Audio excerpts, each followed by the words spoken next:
you can rest assured that this Krishna consciousness movement is going to spread all over the world in every town and village.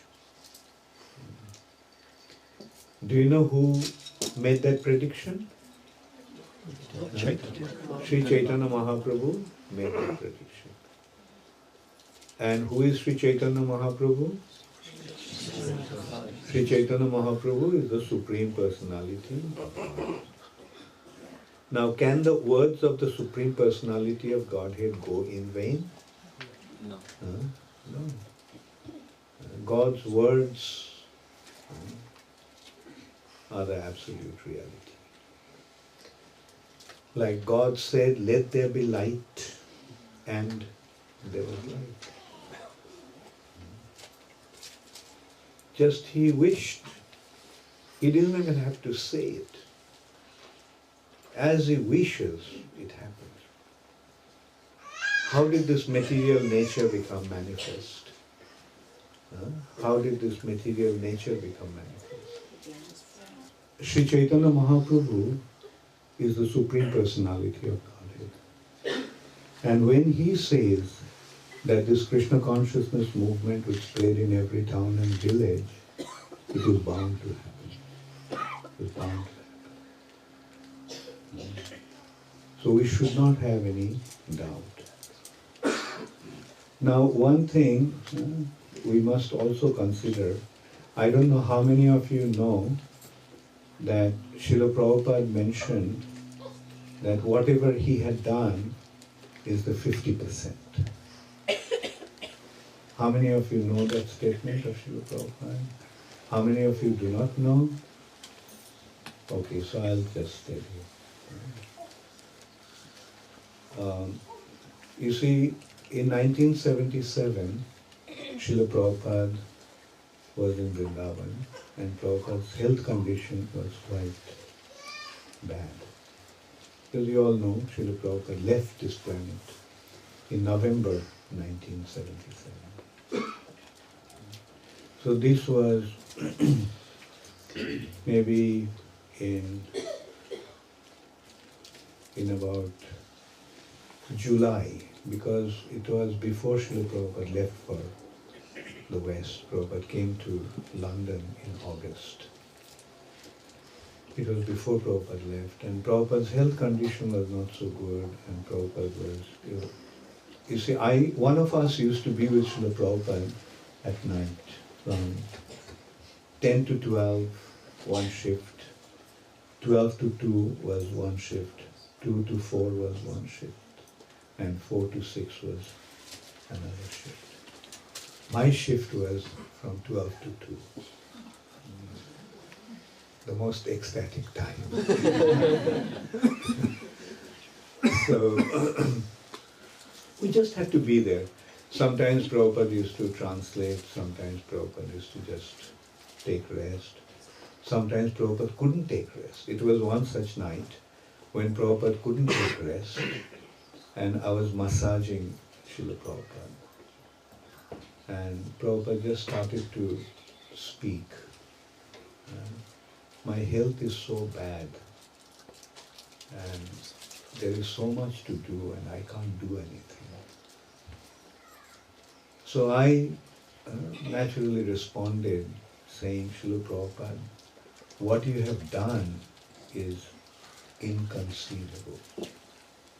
No one has ever done what you have done.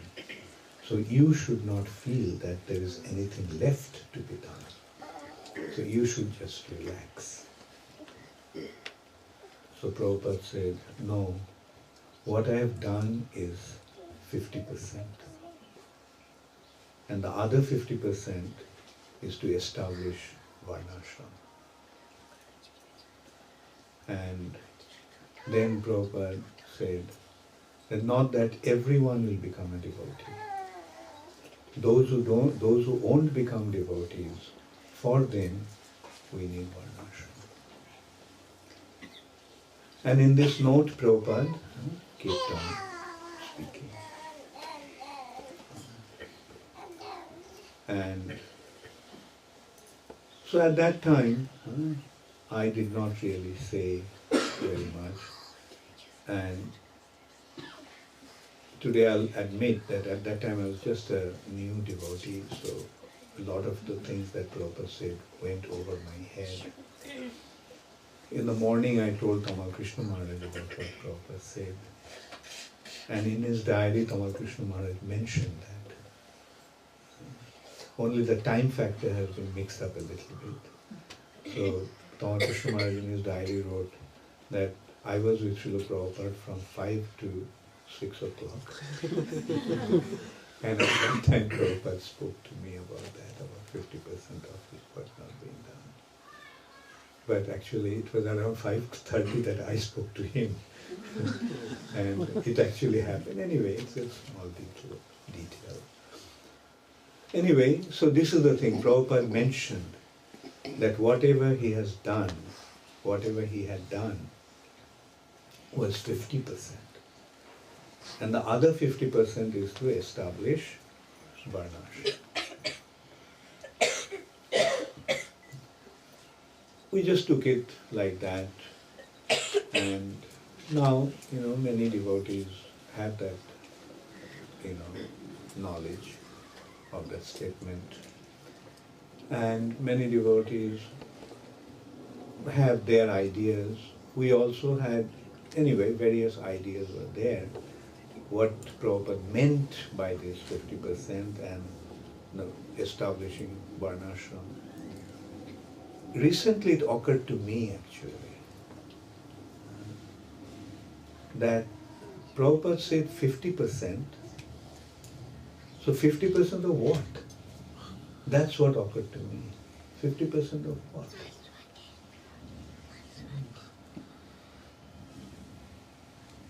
And it occurred to me that when Prabhupada said 50%, then that 50% of what Sri Chaitanya Mahaprabhu predicted. That Krishna consciousness movement would spread all over the world in every town and village. That is the mission. So the 100% would actually mean, what is the meaning of the 100%? Completion of Chaitanya Mahaprabhu's prediction.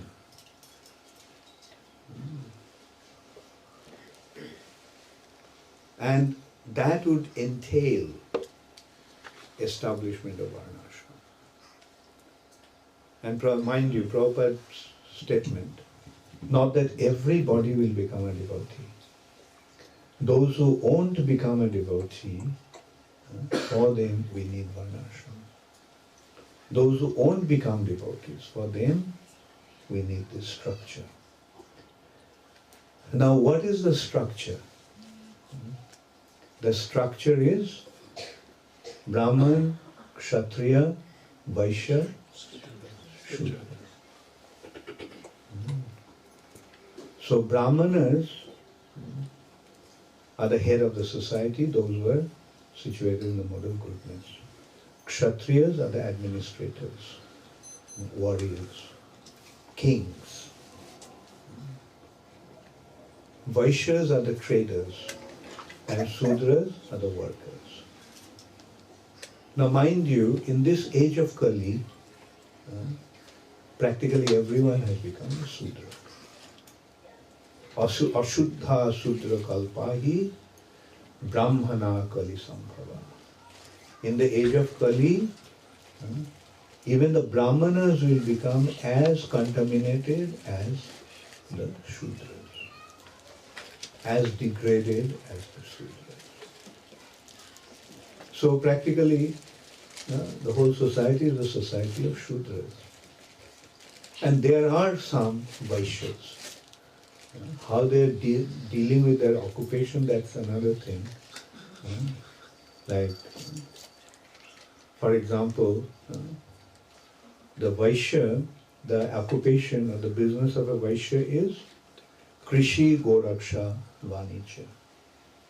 Cultivation of food, protection of cows, and trading. Business. Business means supplying to the society what's needed. So the occupation of a Vaishya has been described as catering to the needs of the society. Catering to the needs of the society. But you know what is today's definition of business?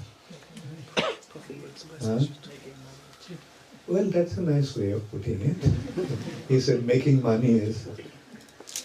Definition of business today is the noble art of cheating people.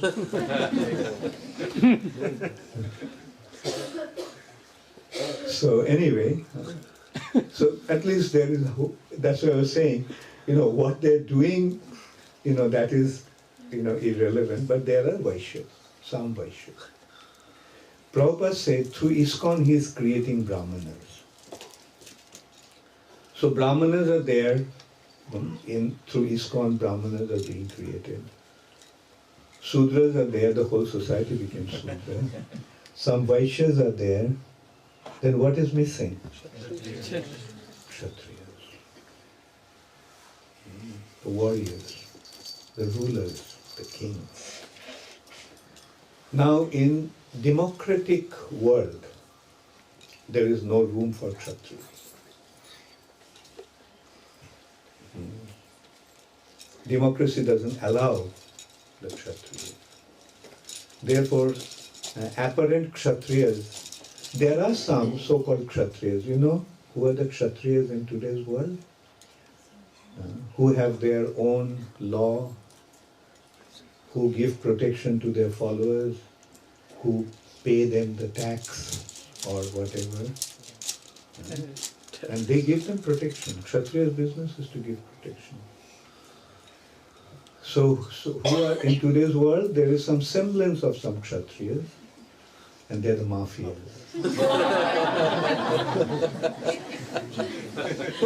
Because the democratic world doesn't allow the Kshatriyas to function, therefore they have gone underground. And anyway, the point is, the democratic world doesn't allow the Kshatriyas.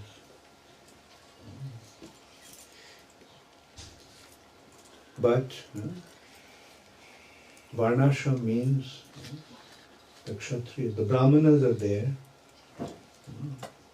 Vaishyas are there, Sudras are there. So what is missing is the Kshatriya community. So whole world becomes Krishna conscious means monarchy is re-established. Kshatriyas are ruling. How the Kshatriyas function? Do you know how the Kshatriyas function? Kshatriyas don't buy things or get things by paying money. That is Vaishya's business. Buy things with money.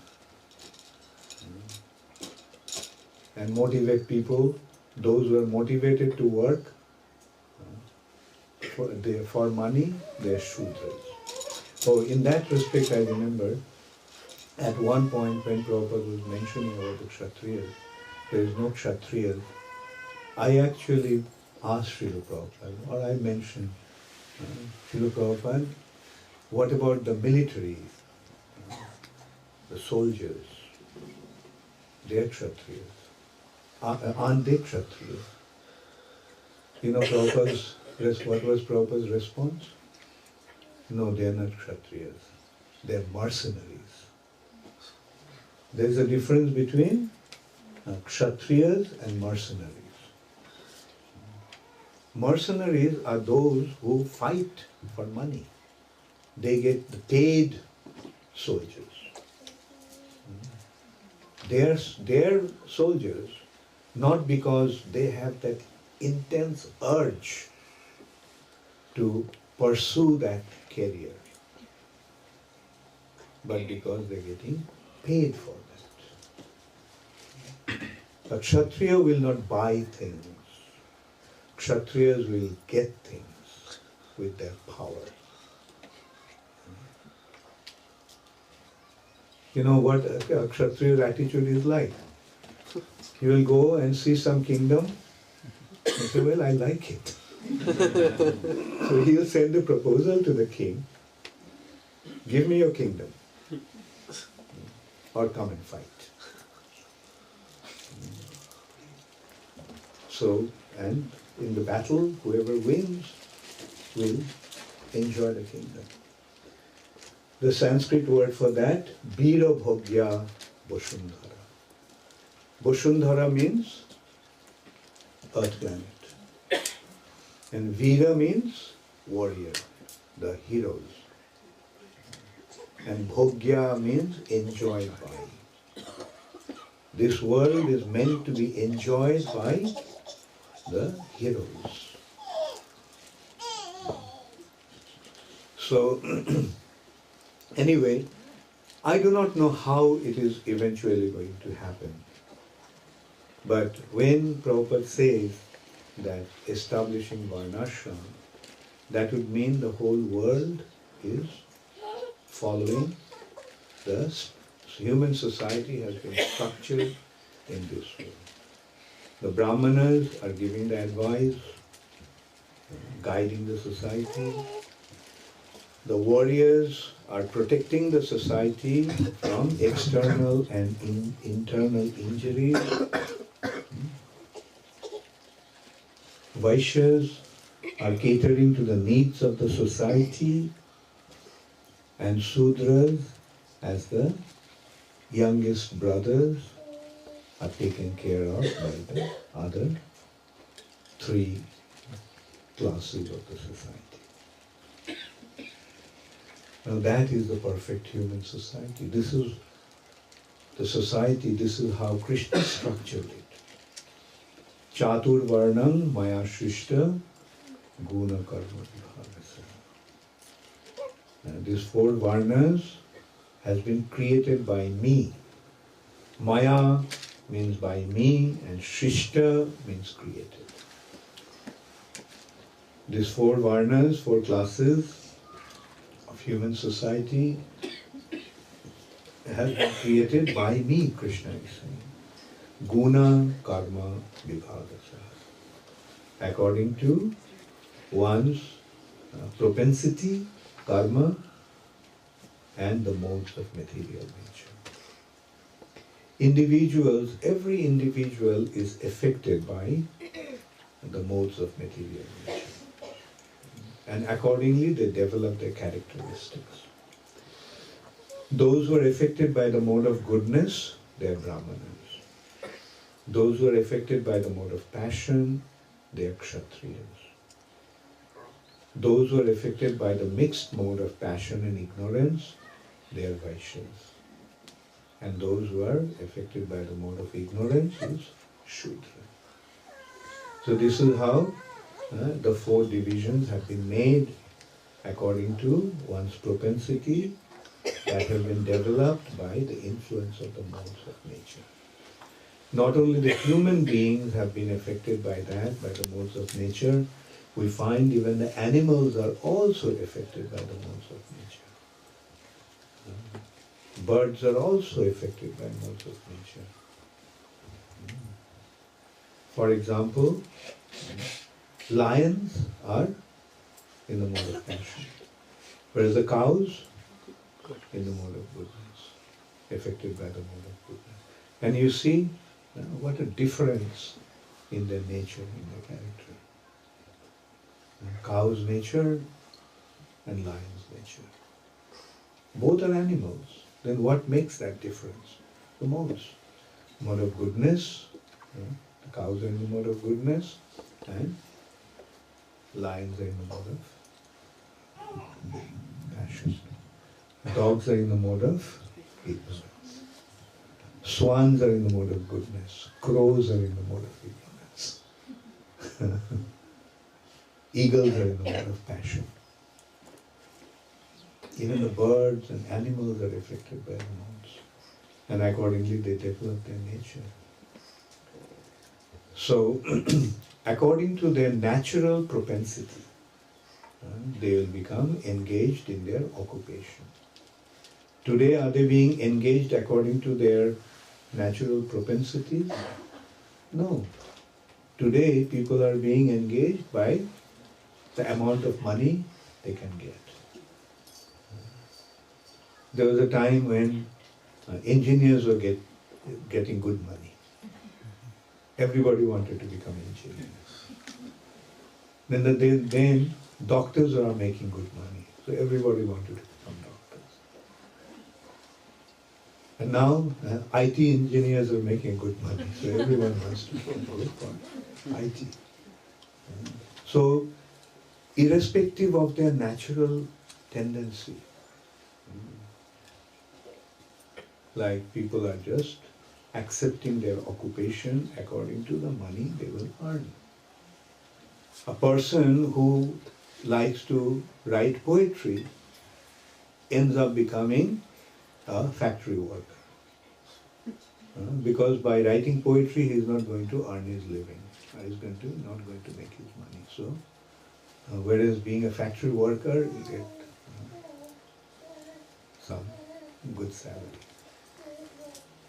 Somebody who wants to become a painter ends up becoming a taxi driver.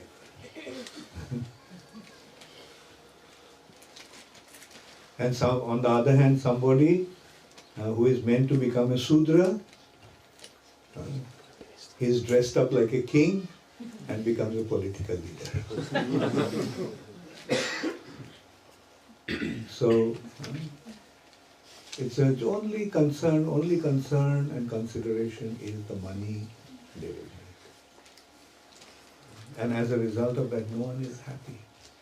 But consider the person who likes to do something inherently, and that is his natural propensity, then won't he be happy just doing that?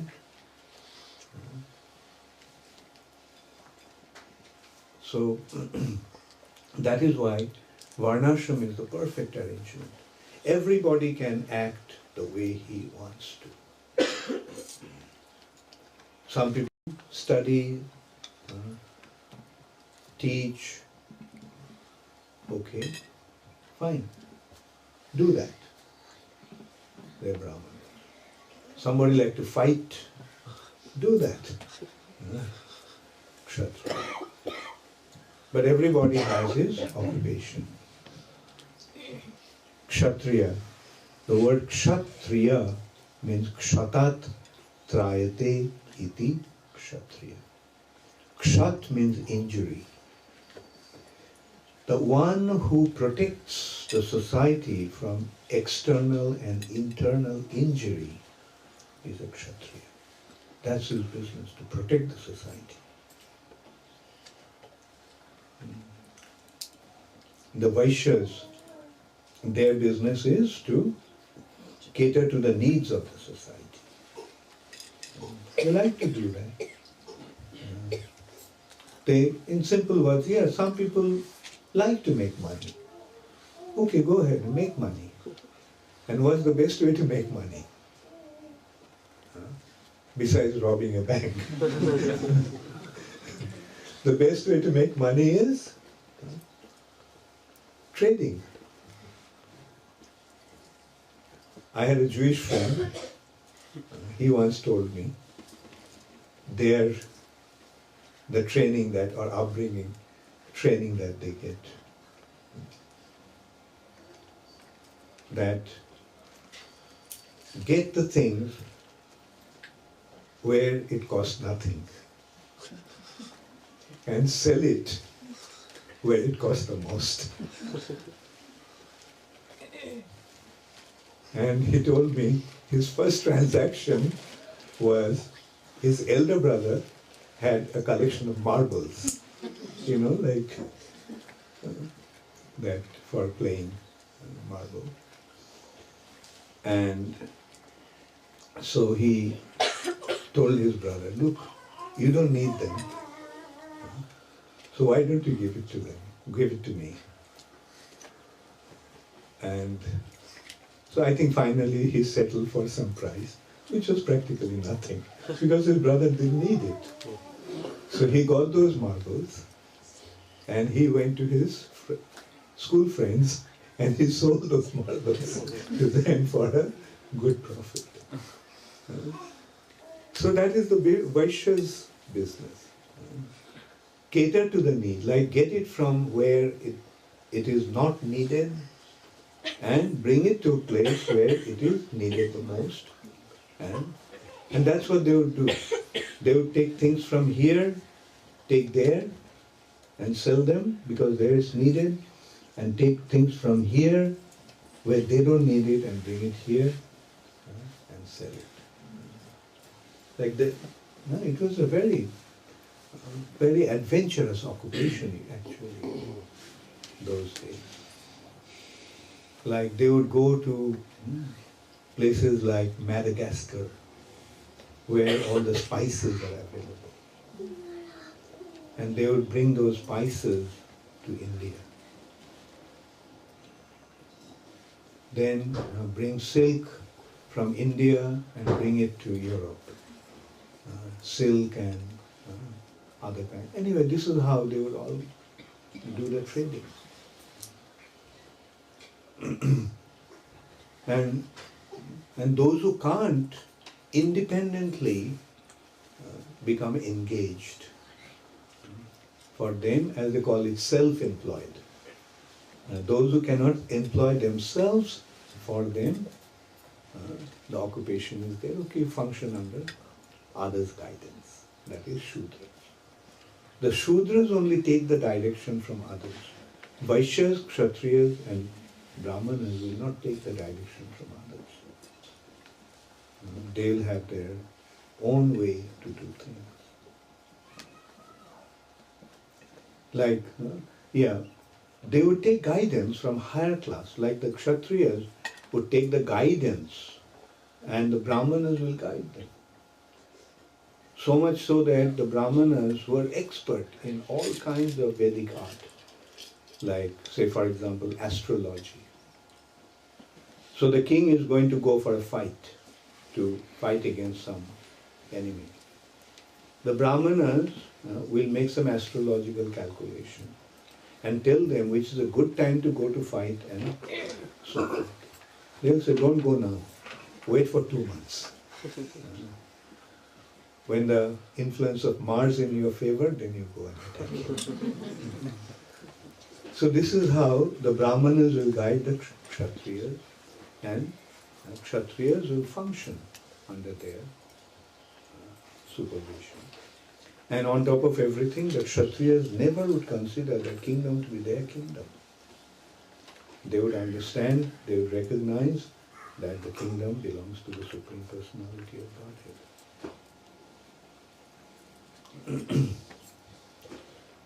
Okay, with a small story, I will end my presentation. I was just recalling that incident the other day. Shivaji, you all know who Shivaji was. Especially those who are from Maharashtra, they know very well. Anyway, all Indians know Shivaji. Shivaji's guru was Ramdas, a devotee called Ramdas. So one day Shivaji was standing on his roof of his palace in Satara, in his fort in Satara. And he saw that his guru is singing and going from door to door, chanting the name of the Lord, singing, and going from door to door, begging.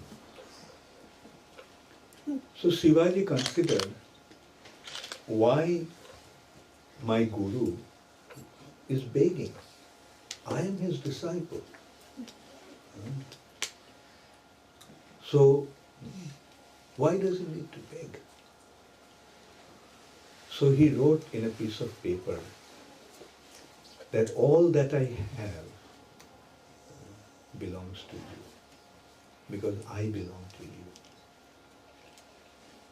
So please accept all that I have. So and he sent his bodyguard to put it in the bag of his guru as he was begging. So next morning, Guru Ramdas came to Shivaji and told him, see, you have given your kingdom away to me. So you don't have anything now. So come, let's go together and beg.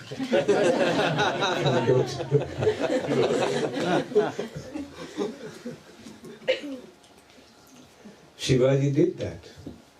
It's a very beautiful poetry, describing that by Tagore actually. And this line has been described that Eje dekhi jole bhashe shila. That seeing that the king going from door to door begging appears to be like a stone floating in water. Just as it's impossible for a stone to float in water,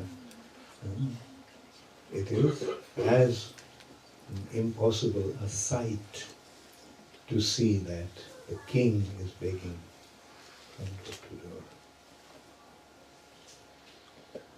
So, and then the whole day they went begging. Then in the evening they came to the bank of the river and they took bath.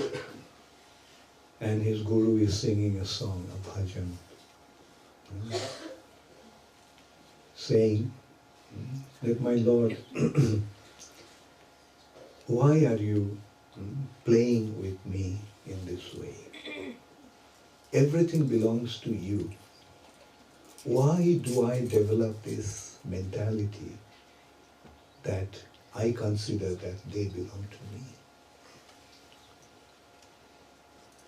So, this is the theme of that song. So Shivaji got the understanding. So this was the Vedic understanding, that everything belongs. Even the king would think that everything that he possesses belongs to the Lord. Nothing belongs to him. So this is the Vedic culture, and Srila Prabhupada has given it to us. Even a king thinks that nothing belongs to him. That's why a king at certain age could leave everything and go to the forest.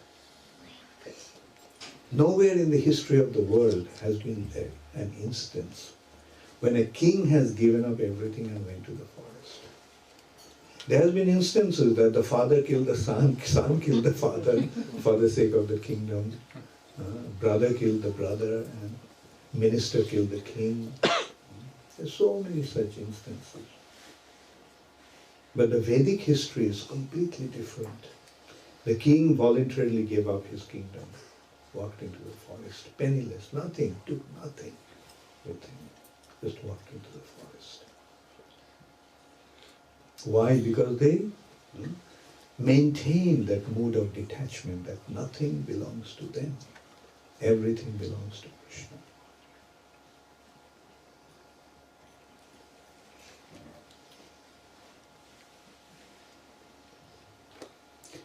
I was just remembering the first two lines of the poetry by Rabindranath Tagore. I'll try to recite, I try to recall that.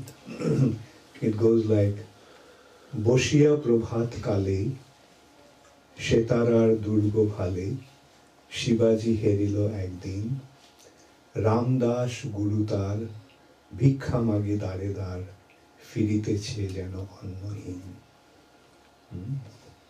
Boshiya Prabhat Kale, one day, sitting, Shetara Durga Bhale, one morning, Shivaji was sitting on the roof of his fort in Shetara. And he saw Ramdas Gurutar, his guru, Ramdas, Bhikkha Magi Daredar.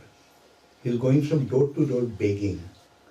Firiteche Jano Annohin, as if he doesn't have any food to eat. So, anyway, this is the culture. This is the proper human culture. And this culture needs to be established in this world. And then only this world will become like Vaikuntha. And it will happen. It will happen. Chaitanya Mahaprabhu predicted that it will happen, and it will happen. And now our responsibility is to try to do whatever little we can towards that accomplishment. Just as drops of ocean fill up the water. So we shouldn't think that, well, my contribution is so insignificant, my endeavor, my effort is so insignificant. It doesn't matter. No matter how insignificant it is, make that effort. And the collective effort of so many will amount to a huge accomplishment. So please recognize that that is the goal that you have. That is the mission that Srila Prabhupada has given us, and we have inherited that legacy from Srila Prabhupada. Thank you all very much. All glories to Srila Prabhupada. Gaur Premanande. Hari Bol. Does anybody have any question?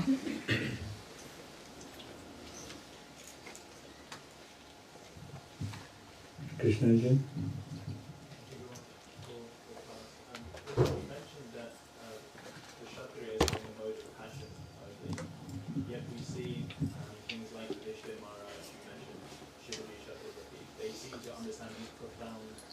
Yeah, like mode of passion means predominantly in the mode of passion. The modes are always mixed in the material nature. Even goodness is mixed in the material nature. The pure goodness is available only in the spiritual sky. This is sattva gun, but shuddha sattva, vishuddha sattva. This is here, it is mishra sattva. But shuddha sattva is in the spiritual world. Similarly, mode of passion also is not completely passion, mixed with goodness and sometimes with ignorance also. It can be. But predominantly the mode of passion. And personalities like Yudhishthira Maharaj, yes, he is in the mode of mixed, like passion with goodness. Like when it came to fighting, Yudhishthira Maharaj was a valiant warrior. But his nature was quite affected by the mode of goodness.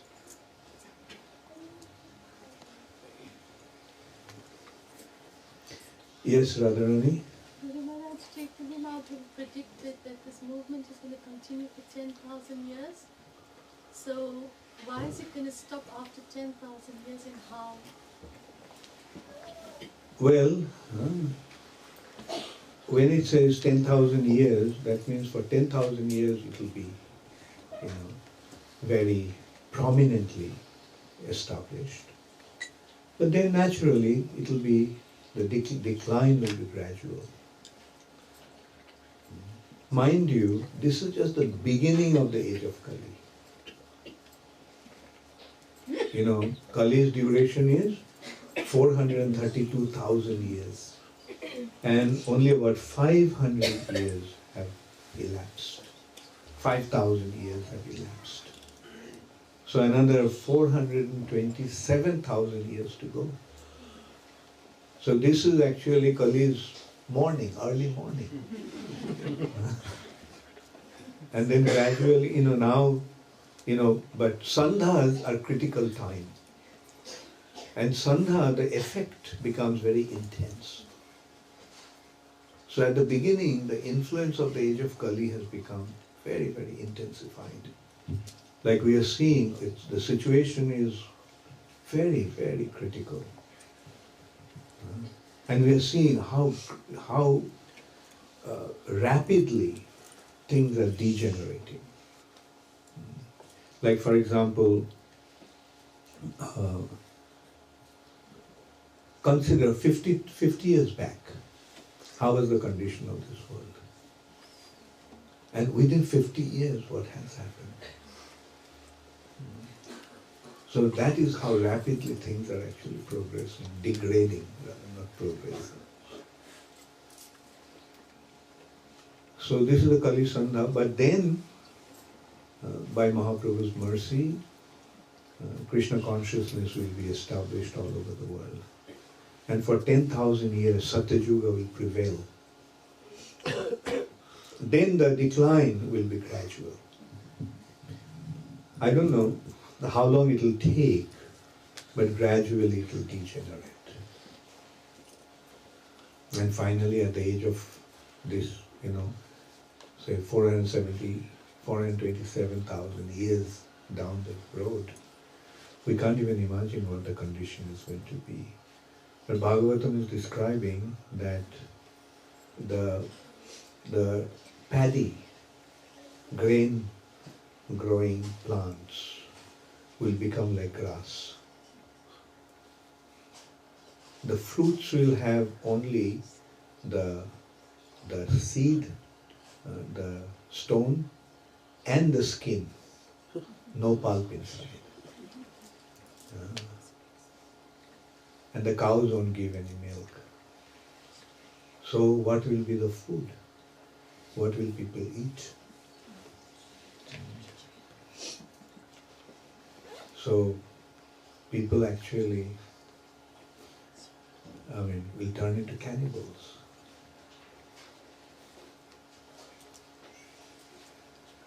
Anyway, but at least we can rejoice that we have derived the unusual, inconceivable benefit of the age of Kali. That is, Kirtanadeva Krishnasya Mukta Sangha Kalir Doshe Nidhe Rajan Vastihi Eko Mahan Guna. Although the age of Kali is extremely degraded, this age has one great advantage. That is, just by chanting the holy name of the Lord, one can achieve the perfection of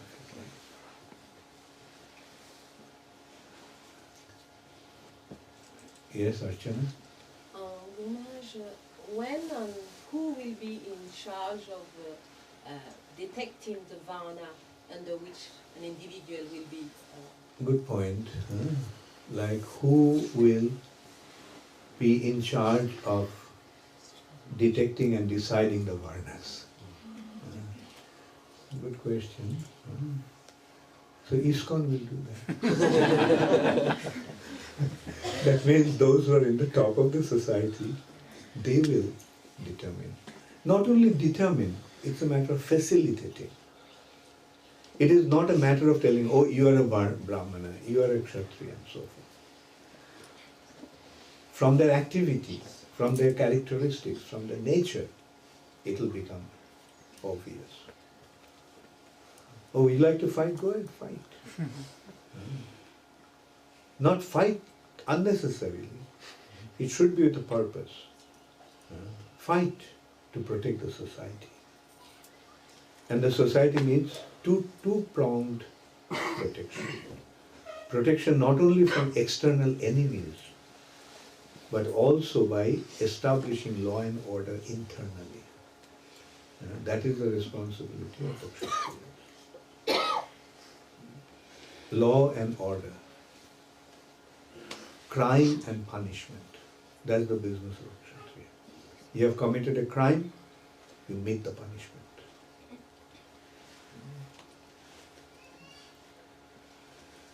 Yes. Yeah, we understand that. Radha Mohan, I'm seeing after a long time. I'd like to go to Croatia, but it wasn't possible. We understand that, let's say, 5,000 years from now, we'll be more or less, it'd be like Satyuga on the earth, because it'd be in the middle of the golden age of Lord Chaitanya. And I was wondering what that would be like in terms of, would everyone in the world be a Gaudiya Vaishnava? Or would it just be the fact that people would be God conscious according to their own local cultures? Okay, very good point. Yeah, Radhamohan's point is, question is, like what will happen? What will it look like when world has become Krishna conscious? Does it mean that everybody has become a devotee at that time? Or is it that everybody has become God conscious? Okay, then I go back to Prabhupada's statement, what Prabhupada told me when he said about 50%. He said, not that everyone will become a devotee. Those who won't become a devotee, for them we need Varnasrama. So, in simple words, we can say, ISKCON is for the devotees, right? But there will be many people who won't join ISKCON, who won't become pure. Devotees means, ISKCON devotees means pure devotees. Unmotivated, unconditional, uninterrupted devotion. So those who won't fall in that, meaning those who will function according to their character and propensity, right? Like for them, we need to structure the Varnasrama. They will fall in the Varnasrama category. And that could be 50% of the world. No, not 50%. 50% of the mission has been achieved by establishing Krishna consciousness all over the world. That's what Prabhupada had done. Now what will happen, gradually, change will take place in the society. And eventually, finally, as I was saying, what will happen is the Krishna conscious kings will be ruling this planet. And the structure is like, there are many kings. Above those kings there is a monarch. And above all the monarchs is the sovereign ruler of the entire planet. For example, Parikshit Maharaj was not just an ordinary king. Parikshit Maharaj was the ruler of the entire earth planet. Shashagara Prithvi Adhishwar. Adhishwar, the ruler, predominating ruler of the entire earth planet, including the ocean. Sa Sagara. Sa means along with, Sagara means ocean. The earth planet, including the oceans. And not only Parikshit Maharaj, Yudhishthir Maharaj, before that, Ambarish Maharaj, Prithu Maharaj, Dhruva Maharaj. So they all were the ruler of the entire earth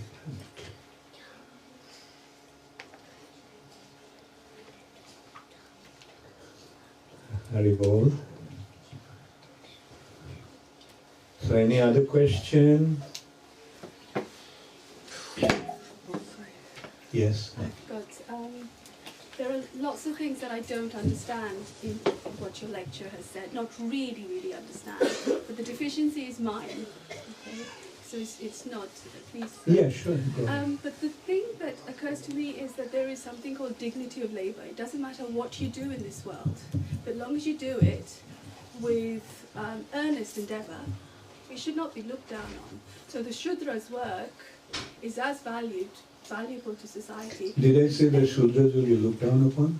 Well, I just rather, I even mentioned, I'll repeat.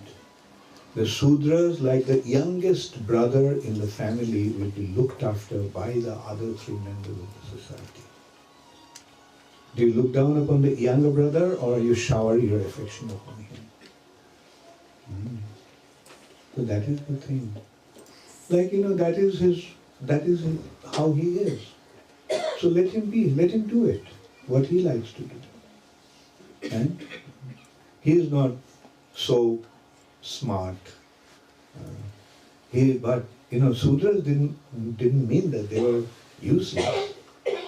You know who Sudras are?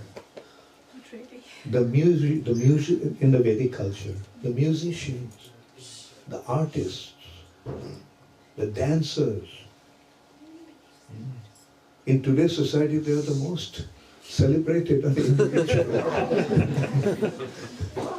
But in the Vedic society, they are considered to be the Sudras because they cannot independently decide what they need to do. They are guided. Okay. But there's a big gap between the ideal and the reality. How do we go about moving closer to the ideal in our own mindset and how we approach things on a day-to-day Okay, practical good point. living? There's a big gap between the ideal, between the ideas and the reality. So how do you fill up the gap? Keep on endeavoring. That's what I'm actually suggesting. Yes, there's a big gap. What we have today is the ideas, goals, objectives. But it has to be implemented. Then only it will become a reality. Right? So how will it happen? If we all just eat and sleep, will it happen?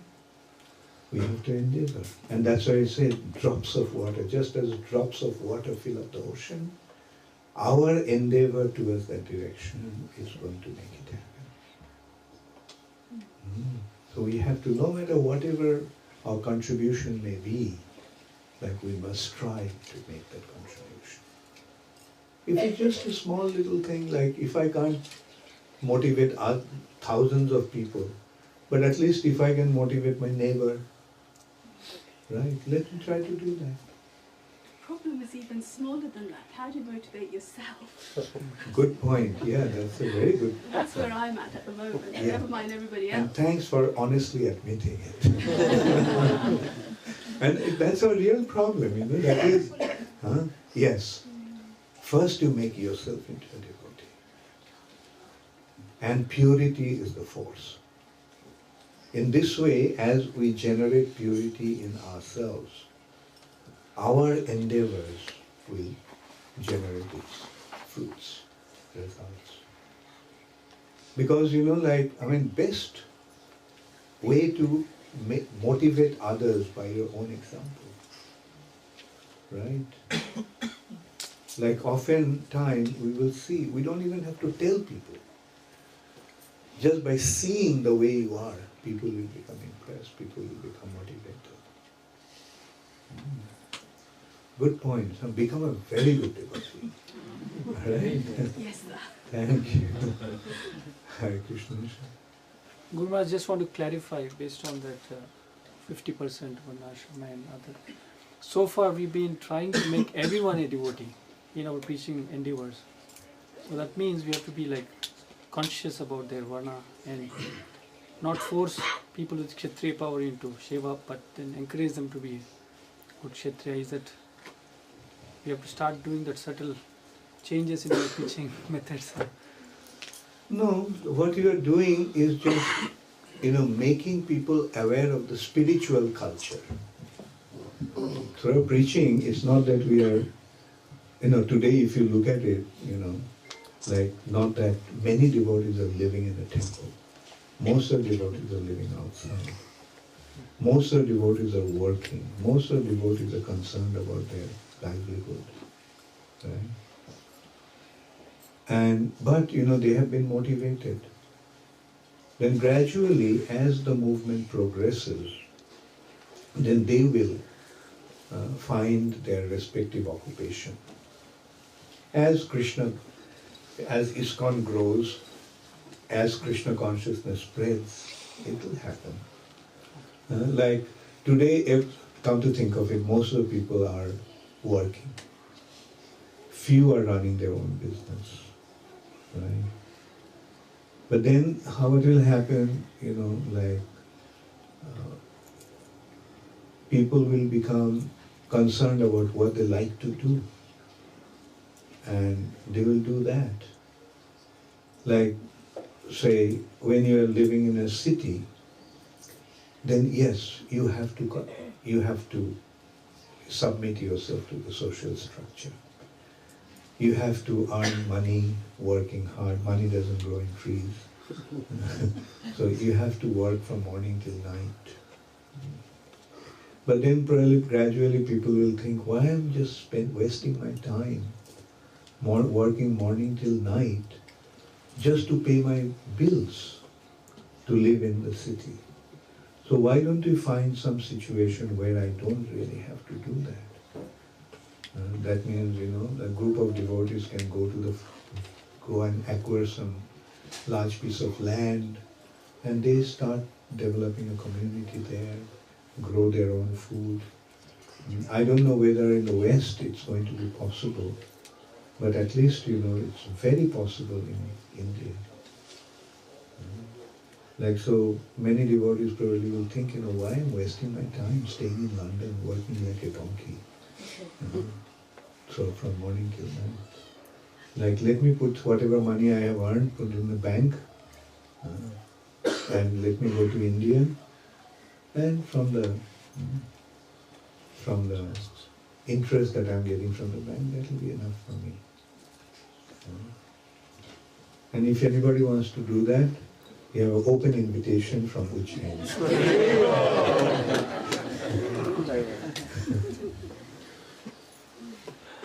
Hare Krishna. Yes.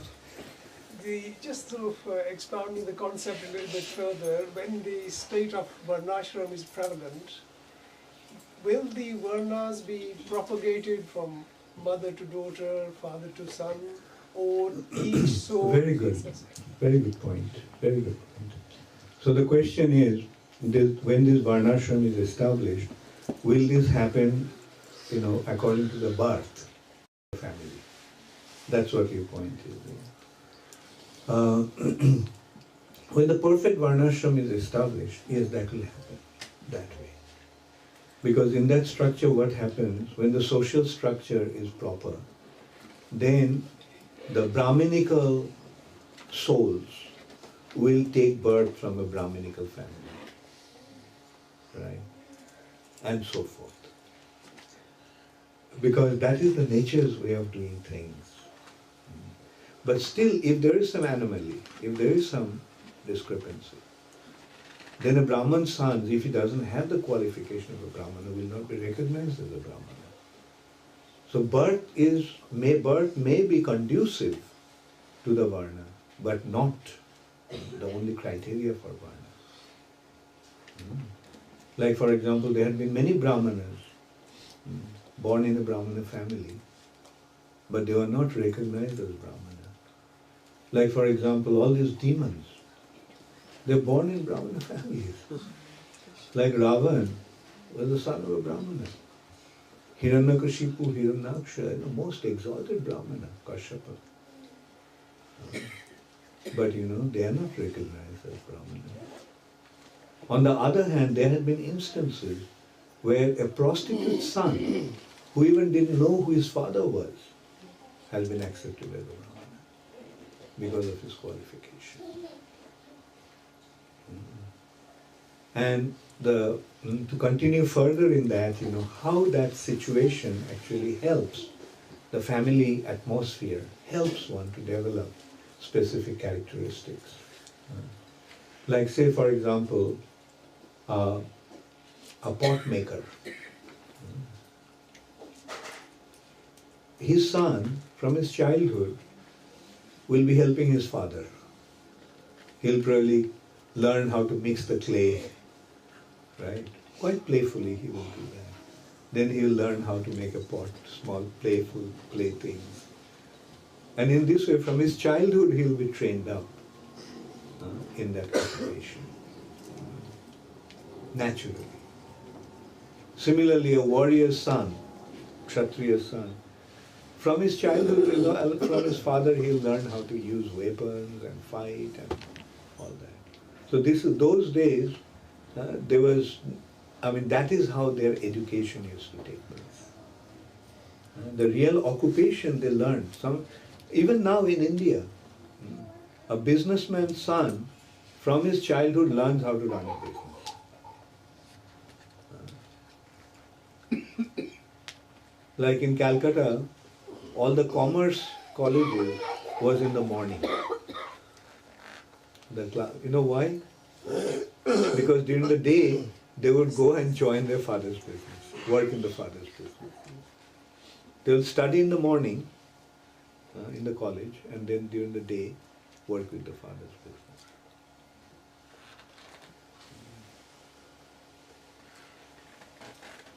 Yes. Guru Maharaj, you mentioned when speaking about the 50%, so we have if we're not a devotee, then we have to be in Varnasrama. And when mentioned about being a devotee, well, the devotees will have ISKCON. And you also mentioned, Guru Maharaj, that devotees are the pure, unmotivated devotees. So does that mean that devotees who are practicing sadhana bhakti, who are not pure, we also need to be situated in the Varnashram system? You see, again, as I said, just by being born in a Brahmana family, one doesn't become a Brahmana. Similarly, just by joining ISKCON, one doesn't become a devotee in that sense. Right? He'll have to develop that characteristics, the nature. And as you say, sadhana bhakti, yeah, that's the practicing stage. But the intention has to be there. But yes, ISKCON is the structure. Those who will continue to stay serving in ISKCON, yes, they're Brahminical. They're devotees. And Prabhupada so many times mentioned that these are pure devotees. And at one point, some devotee asked Srila Prabhupada, Prabhupada, is everyone in ISKCON a pure devotee? Prabhupada said, yes. Then he asked, Prabhupada, those new bhaktas who joined the other day, they're also pure devotees?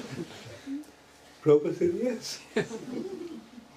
It's just a matter of green mango and ripe mango. If the mango may be green today, but if it stays in the tree, then in course of time it will become ripe. So you stay in ISKCON and die in ISKCON, right, yes, you'll be a pure devotee. But if you bloop from ISKCON, then it's bad luck. So stay in ISKCON. That's why our thing is, stay in ISKCON and make it a point to die in ISKCON. It'll be a glorious departure from this planet. Being surrounded by devotees, chanting, hearing the holy name. So that is what we must try to aspire for.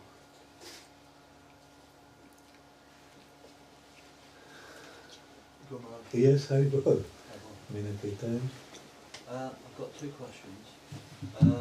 Hamsaduta Prabhu started to form an ISKCON army. Would that be What's that? Hamsaduta. Yeah. He started to form an ISKCON army. Would that be necessary in the future to protect ISKCON? And also, you talked about the Kshatriyas as warriors. How would the Kshatriyas be in society? Okay, so Minakirtan's question is, there is a leader in ISKCON at one time. His name was Hamsaduta Swami. He was forming an army. And so is that the kind of Kshatriya culture you mean? Yeah. Was that a kind of Kshatriya culture? No, that is an irresponsible move. Because you don't just, as I told you, in this democratic structure, you can't have the Kshatriyas. If you try to create Kshatriyas in the democratic culture, they'll end up at least becoming mafias. Right? And that's what was happening. They were behaving like a bunch of mafias. They were, right. He was actually very close to me. I mean, we were very close to each other. I mean, he was a very nice person. He helped ISKCON in a very wonderful way for many, many years. But he had guns, Swiss rifles, and they would be practicing shooting. Just so much so that the neighbors got worried and they reported to the police. And there was a big issue out of that at the time. So that is not the way to do it. Like, we have to understand that first we have to establish Krishna consciousness. And let's do things the way Prabhupada designed it. Let's not think that we know better than Srila Prabhupada. So we simply have to act within Srila Prabhupada's framework. Prabhupada never said raise an army. Because, someday we'll need it. But if we try to do it, it will be premature. As I said, like in democratic world, there is no room for an independent becoming too powerful and try to subdue others. Those who are doing it, they're either mafias or terrorists.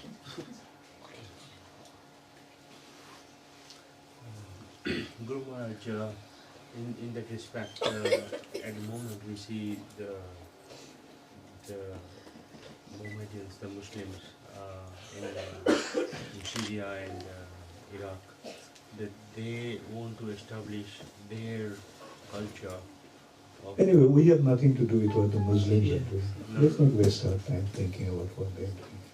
That's not our objective. As I said, like, they're terrorists.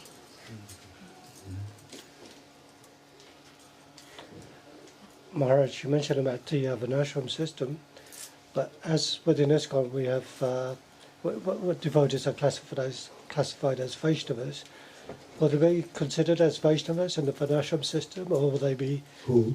The devotees. devotees, yeah, or will they be recognized as Sudras, Kshatriyas? Yeah, the ISKCON devotees are not just Brahmanas in that sense. Yeah. ISKCON devotees are Vaishnavas. Their situation is above Brahmanas. And if they function as a Brahmana, then they're coming down from that platform. From Vaishnava platform, they're coming to Brahmanica platform. They can function as a Brahmana, they can function as a Kshatriya. Like Arjun, Parikshit Maharaj. They are actually Vaishnavas, but they are functioning as a Kshatriya. They are called Rajarshis, the saintly kings. So for a Vaishnava, it's okay to fight for a purpose, as you mentioned, Yeah, to Vaishnava protect can the. take up any. Yeah. Whatever Vaishnava's business is not according to his propensity. Yeah. So, Vaishnava's business is to please Krishna, serve Krishna. For the sake of serving Krishna, if that is necessary to take up the occupation of a Kshatriya or a Vaishya or even a Sudra, Vaishnava is prepared to take that. thank you. Yes, Radha Mohan. Last question. Yes. I was thinking that, obviously, although it seems that democracy is not necessarily what we would call the correct system, it may be better than a corrupt monarch of previous centuries in Europe, but it might be the best thing they have. To what degree should devotees actually get involved in the sense that putting themselves forward as councillors or politicians and influencing the world in that way, as part of the mission, rather than waiting for democracy to suddenly phase out? Good point. Very good point. Like, you see, devotees have to, as I said, go along with Srila Prabhupada's agenda. What the design, the structure that Srila Prabhupada gave. What did Prabhupada give? Prabhupada gave us Krishna consciousness. So yes, devotees can be involved in politics, right? But they have to be involved with Krishna conscious politics. Not joining this political party or that political party, right? Because when you join some political party, then you have to sing their tune. You have to follow their agenda, right? But there won't be any compromise between, us and them. Our thing is, therefore, eventually, or as the way I see it, eventually what will happen is there is going to be a Krishna conscious political party. In God we trust. In God we trust, in real way, not just in banknotes or currencies. So yes, and through your action that will be established. So that will be the political party, and that political party will have to establish the Varnasrama or whatever Srila Prabhupada wanted. What would be a good name for that party? Think of it. It is probably a misapprehension on my part, but a version of Gita that I kind of remember listening to my grandmother, Lord Krishna, did he advise Arjuna that you must fight dispassionately? He was obviously thinking about his whatever relations, etc. So I'm just trying to reconcile the passion of the Kshatriyas, if that statement, my understanding, is anywhere near right, Do you think that is what was said on the Kurukshetra battlefield? No. Okay, Because you cannot fight dispassionately. On the other hand, Prabhupada is saying that when you're fighting, you have to be angry. I mean, Arjun, and can you imagine what it takes to shoot arrows at your grandfather? And not just one arrow or two arrows, series of arrows that practically covered his entire body. So that, and they pierced his body, so that when he fell, he didn't touch the ground. He was lying on a bed of arrows. So that is a Kshatriya. That is the mode of passion. Like when you get angry, okay, better everybody watch out. And that was Arjun's mood at that time. And that is actually not only Arjun, that was all the Kshatriyas. That's what happens when you are, predominantly influenced by the mode of passion. Have you seen a lion? That's Kshatriya becomes a lion, like a